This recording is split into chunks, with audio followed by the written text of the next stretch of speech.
औज़ुबिल्लाहिमिनश्शैतानिर्रजीम बिस्मिल्लाहिर्रहमानिर्रहीम। अस्सलाम वालेकुम ख़वातीन व हज़रात, मैं सुहेल नूर आपसे मुखातिब हूँ। इस प्लेटफॉर्म के थ्रू मैंने एक कोशिश स्टार्ट की है कि मैं अपना पॉइंट ऑफ व्यू आप लोगों तक पहुँचा सकूँ, और मैं अपनी पूरी कोशिश करूँगा कि मैं अपनी जो मेरी personal political likes and dislikes, मेरी जो पर्सनल पॉलिटिकल एफिलिएशंस है, उन सब से बालाए तर होकर आपके सामने अपना पॉइंट ऑफ व्यू रखूँ। मेरा आज का जो पहला टॉपिक है वो बेसिकली है CSS, central superior services of Pakistan. अपना टॉपिक स्टार्ट करने से पहले मैं आपको कुछ चंद जो बुनियादी जो डेफिनेशंस हैं, या जो बुनियादी आप ये कह लें कि जो बुनियादी टर्मिनोलॉजीज़ हैं, या जो बुनियादी फंक्शनिंग है, उसके बारे में आपको बताना चाहूँगा। सबसे पहले जैसे कि state, government, constitution, institution, judiciary, law and all that. जो बेसिकली है ना पार्लियामेंट, उसका काम है interpretation of law, and secondly लोगों को इंसाफ मुहैया करना। और जो बेसिकली गवर्नमेंट है, जिसे आप एग्जीक्यूटिव भी कहते हैं, उसका काम है लॉ की इम्प्लीमेंटेशन। अब इन सब का बेसिक जो मकसद है ना, वो एक ही है। वो बेसिक मकसद इन सब का एक ही है, वो ये है कि टू सर्व पीपल, लोगों की खिदमत करना, to serve people in a good way. So in short, one liner, HR, human resource management in a good way. जैसे कि अब बात करते हैं फॉर एग्जांपल कि हमारी जो पार्लियामेंट है वो एक कानून बनाती है, और जो हमारी गवर्नमेंट है या एग्जीक्यूटिव है वो बेसिकली उस पर इम्प्लीमेंट करवाना चाहती है। इसके अलावा गवर्नमेंट जो है वो अपनी भी कुछ पॉलिसीज़ देता है लोगों की भलाई के लिए, लोगों की फलाह व बहबूद के लिए। अब ग्राउंड लेवल पे उस कानून की या उन पॉलिसीज़ की, या इवन जुडिशरी के फैसलों की, या जुडिशरी को हुक्म देती है, उन तमाम की ग्राउंड लेवल पे जो इम्प्लीमेंटेशन है वो हमारे कहलाते हैं bureaucrats, like assistant commissioner, deputy commissioner, DPOs and all that and so on. एक बहुत बड़ी लिस्ट है ब्यूरोक्रेट्स की, डिफरेंट डेजिग्नेशंस है तमाम ब्यूरोक्रेट्स के। अच्छा, अब बात की जाती है कि ब्यूरोक्रेट्स जो है वो बेसिकली कहाँ से आते हैं। तो मुल्क में जो टॉप के 12 डिपार्टमेंट हैं, जिसे कहते हैं क्रीम ऑफ पाकिस्तान, वो आती है। एक एग्ज़ाम है CSS, central superior services of Pakistan, जो कि फेडरल का एक इदारा है, FPSC, federal public service commission. वो एक एग्ज़ाम कंडक्ट करवाती है CSS, जिसके थ्रू पाकिस्तान के 12 टॉप के डिपार्टमेंट्स में इन लोगों की रिक्रूटमेंट होती है, और जो बाद में हमारी जो ब्यूरोक्रेसी कहलाती है बेसिकली। अब जो वो 12 डिपार्टमेंट है जो मैं टॉप पे कह रहा हूँ, उनमें बेसिकली एक डिपार्टमेंट है पाकिस्तान पोस्ट ऑफिस। वो उसको मैं नहीं कहूँगा कि वो हमारा बहुत ज़्यादा जो है ना वो कोई बहुत ज़्यादा इंपॉर्टेंट डिपार्टमेंट है। उसकी वजह ये है कि जिस दौर में पाकिस्तान पोस्ट को या पोस्ट ऑफिस को इस कैटेगरी में शामिल किया गया था, उस दौर में वाकई पोस्ट ऑफिस की बहुत ज़्यादा वैल्यू थी, क्योंकि उस दौर में मीन्स ऑफ कम्युनिकेशन जो था वो सिर्फ एक ही था, वो था पोस्ट ऑफिस। लोग आपस में जो रब्ता करते थे वो ख़तों की दावत के जरिए करते थे। अब आजकल तो पोस्ट ऑफिस की वो वर्थ रही नहीं, क्योंकि WhatsApp, Facebook, LinkedIn, Instagram, Telegram and all that, उनकी वजह से जो मीन ऑफ कम्युनिकेशन है लोगों के दरमियान वो चेंज हो गया है, और बहुत ज़्यादा फास्ट भी हो गया है। तो इसलिए मैं कह रहा था कि पोस्ट ऑफिस इस हद तक इम्पॉर्टेंट नहीं रहा।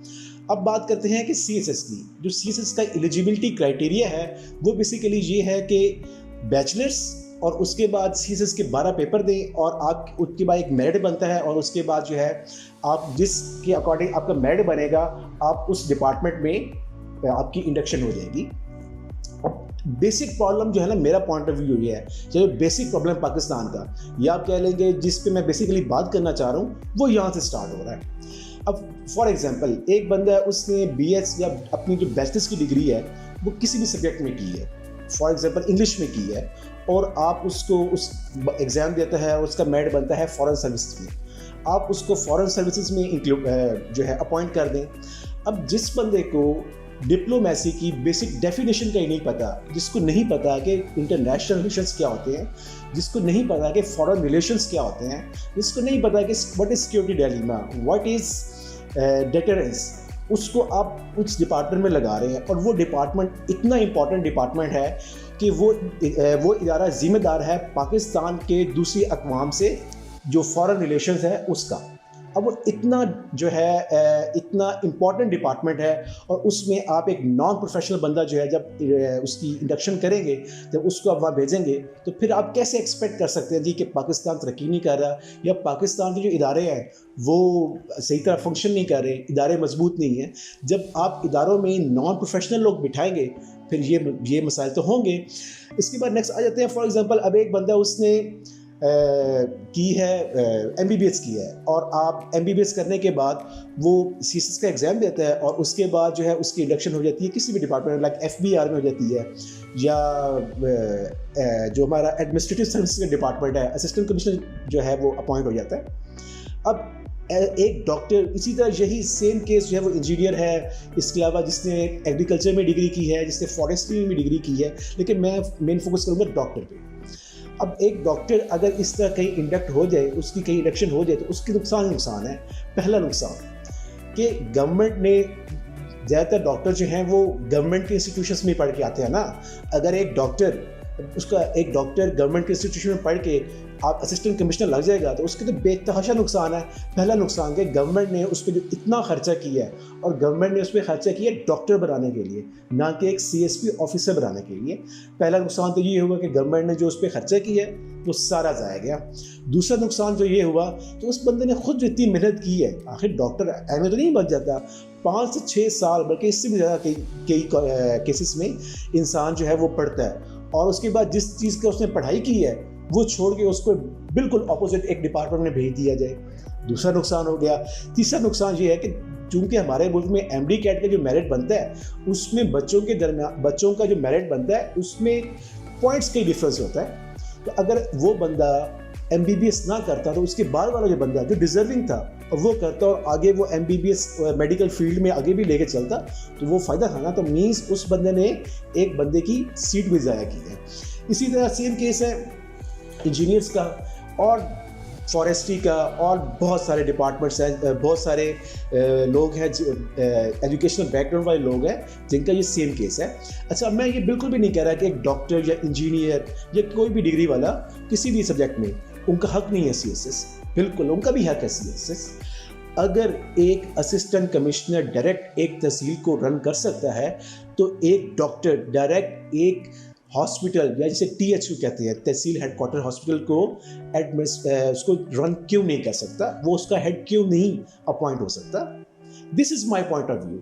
अब मसला क्या है कि मेडिकल की अगर मैं मेडिकल डिपार्टमेंट की बात करूं, हेल्थ डिपार्टमेंट की बात करूं, तो डिस्ट्रिक्ट लेवल तक जो उनकी एडमिनिस्ट्रेशन है वो तो उनकी ठीक है, डॉक्टर्स ही हैं, लेकिन उस इदारे में जो ऊपर टॉप एक हेड बैठा है जिसे सेक्रेटरी कहते हैं, सेक्रेटरी हेल्थ जैसे, या secretary education, secretary agriculture, secretary forestry, and बहुत सारे डिपार्टमेंट है ऊपर सेक्रेटरीज, हर डिपार्टमेंट में सेक्रेटरीज होते हैं। अब जिस बंदे ने, मतलब सेक्रेटरी साहब ने उस इदारे में एक दिन भी काम नहीं किया और आप उसको उठा के उस इदारे का हेड लगा दें, और फिर आप कहते हैं जी कि हमारे इदारे जो हैं वो सही तरह फंक्शन नहीं कर रहे, हमारे इदारे मजबूत नहीं हैं। इदारे मजबूत करने का पहला जो नारा वो तो डेफिनेटली खान साहब ने लगाया, लेकिन खान साहब ने भी इदारों को मजबूत करने के लिए अमली इक़दाम कोई नहीं किया मेरे मुताबिक। अगर वो अमली इक़दाम करते तो आज हमारे इदारे बेसिकली मजबूत होते, क्योंकि खान साहब ने 3-3.5 साल तो की है ना। ये एक बहुत अच्छा टाइम पीरियड है कि इसमें वो अगर चाहते तो वो इदारे मजबूत कर सकते हैं। नो डाउट कि खान साहब ने कुछ इदारों में अच्छा परफॉर्म करके दिखाया, लेकिन बेसिकली जो प्रोविंशियल सब्जेक्ट के हैं ना इदारे, like for example education, health, agriculture, ये सारे प्रोविंशियल सब्जेक्ट में आते हैं। पुलिस मोस्ट इम्पॉर्टेंटली, तो जो प्रोविंशियल सब्जेक्ट्स के इदारे हैं, खान साहब उसमें कोई खातिर खा इजाफा या खातिर खा बेहतरी नहीं ला सके। अब इसका हल क्या है? इसका बेसिकली हल ये है कि जिन लोगों ने पब्लिक एडमिनिस्ट्रेशन में डिग्री हासिल की है उनको अब लगाएं एडमिनिस्ट्रेटिव सर्विसेज में। जिन लोगों ने एक डिपार्टमेंट में, जिन लोगों ने 4 साल एक ही चीज़ पढ़ी है, एक चीज़ का उन्होंने नॉलेज गेन की है, उसके बाद आप अगर उन लोगों को उस कंसर्न डिपार्टमेंट में अपॉइंट करेंगे तो फिर आप देखेंगे कि वो डिपार्टमेंट वाकई ग्रो करेगा और मजबूत भी होगा और प्रॉपर फंक्शनिंग भी करेगा। इससे पहले वो जो मेरी बात मैं कह रहा था कि हमारे इदारे मजबूत इसलिए भी नहीं हो रहे कि नॉन प्रोफेशनल लोग आते हैं। तो अब यहाँ से वो जो बात मैं कहना भूल गया था, अब यहाँ से आप अंदाज़ा लगाएंगे पाकिस्तान पोस्ट ऑफिस हमारे लिए इतना इंपॉर्टेंट है कि हमने उसको CSS कैडर में रखा हुआ है, लेकिन तालीम, सेहत ये हमारे लिए इतने इंपॉर्टेंट नहीं है। इनफैक्ट किसी भी पॉलिटिशियन के लिए इंपॉर्टेंट नहीं है कि उनको वो CSS में इंक्लूड करे। अब जो बेसिकली मैं अपना जो मेरा पॉइंट ऑफ व्यू है, जो मैं कहना चाहता हूँ, जो मेरा इसका सोल्यूशन मैं बेसिकली जो मैं देना चाहता हूँ वो ये है कि मैं बिल्कुल भी नहीं कहता कि डॉक्टर, इंजीनियर या जिसने एग्रीकल्चर में डिग्री की है, फॉरेस्ट्री में की है, किसी भी डिपार्टमेंट में की है, या इंजीनियर्स हो गए, उनका हक नहीं है CSS। बिल्कुल उन लोगों का भी हक है CSS। जिन लोगों ने पब्लिक एडमिनिस्ट्रेशन में डिग्री की है उनको अपॉइंट किया जाए एडमिनिस्ट्रेटिव सर्विसेज में, like assistant commissioner, deputy commissioner and all that. इसी तरह जिन लोगों ने डिग्री की है इंटरनेशनल रिलेशंस में, उनको फॉरेन सर्विसेज में जो है वो अपॉइंट किया जाए। क्योंकि जब इदारों में प्रोफेशनलिज्म आएगा, प्रोफेशनल लोग आएंगे, तो डेफिनेटली हमारे इदारे जो हैं वो with the passage of time grow करेंगे और वो मजबूत करेंगे और एक्सेल करेंगे। इसी तरह है पुलिस सर्विसेज, उसमें जिन लोगों ने लॉ की है या जिन लोगों ने BS क्रिमिनोलॉजी की है उनको पुलिस में अपॉइंट किया जाए। इसी तरह एक रेवेन्यू, एक और हमारे पास आता है कॉमर्स एंड ट्रेड, जिन लोगों ने बेसिकली उसमें डिग्री की है, बिजनेस पढ़ी है, उनको उसमें लगाया जाए। इसी तरह जिन लोगों ने अकाउंट्स पढ़ा है उनको ऑडिट एंड अकाउंट्स डिपार्टमेंट में लगाया जाए। सेम द केस जिन लोगों ने डिग्री की है उसमें टैक्सेशन में, उनको आप FBR में अपॉइंट करें। अब FBR इतना इंपॉर्टेंट इदारा है कि देखिए ना, छोटी सी चीज़ है, आपने कोई भी काम करना है, आपने फ़ौज चलानी है, आपने इदारा चलाना है, कोई भी आपने एक प्राइवेट बिजनेस रन करना है, आपने कोई तरक्याती काम करना है, तो वो किस तरह होगा? जो उसके लिए पहली चीज़ है ना वो है पैसे, ठीक है। और FBR का जो इदारा है वो बेसिकली पाकिस्तान में टैक्स इकट्ठा करने का, पैसा इकट्ठा करने का जिम्मेदार है, और उस पैसे के ज़रिए गवर्नमेंट जो है वो अपने तमाम मामला चलाती है, पूरे इदारे सब तमाम इदारों को चलाती है, फ़ौज को बजट देती है, इसके अलावा जो हमारे बाकी डिपार्टमेंट्स हैं उनको बजट देती है। अब FBR इतना इंपॉर्टेंट डिपार्टमेंट है, आप उस डिपार्टमेंट में ऐसा बंदा अपॉइंट करें जिसको पता ही नहीं है कि टैक्सेशन क्या होती है, और फिर आप कहें कि हमारे इदारे मजबूत नहीं होते, और फिर आप कहें जी कि हमारा टैक्स कलेक्शन नहीं बढ़ रहा। अब देखें ना, जब इसी तरह जब आप उन इदारों में नॉन प्रोफेशनल लोग बिठाएंगे तो जो उन इदारों में जो नीचे लोग बैठे हैं, जो चोर दरवाजे हैं, उन लोगों को कैसे पता चलेगा? जो हमारे ऑफिसर लेवल के लोग हैं जो सीट्स के थ्रू जाएंगे। तो दिस इज़ द केस। आखिर पर आप सबका बहुत शुक्रिया कि आपने मेरा ये पॉइंट ऑफ व्यू सुनने के लिए, मेरी वीडियो सुनने के लिए वक्त निकाला। अल्लाह पाक से दुआ है कि वो हम सब पे अपना खसूसी फज़ल करम फरमाए। आपसे एक रिक्वेस्ट है कि मेरे चैनल को लाइक करें, सब्सक्राइब करें, अपने फ्रेंड्स के साथ शेयर करें, और मोस्ट इम्पॉर्टेंटली बेल के आइकन को लाजमी प्रेस करें ताकि मेरी आने वाली वीडियोस का बर वक्त नोटिफिकेशन आपको मिलता रहे। अगेन आप सबका बहुत शुक्रिया। God bless you, be happy. अल्लाह हाफिज़। पाकिस्तान पाइंदा।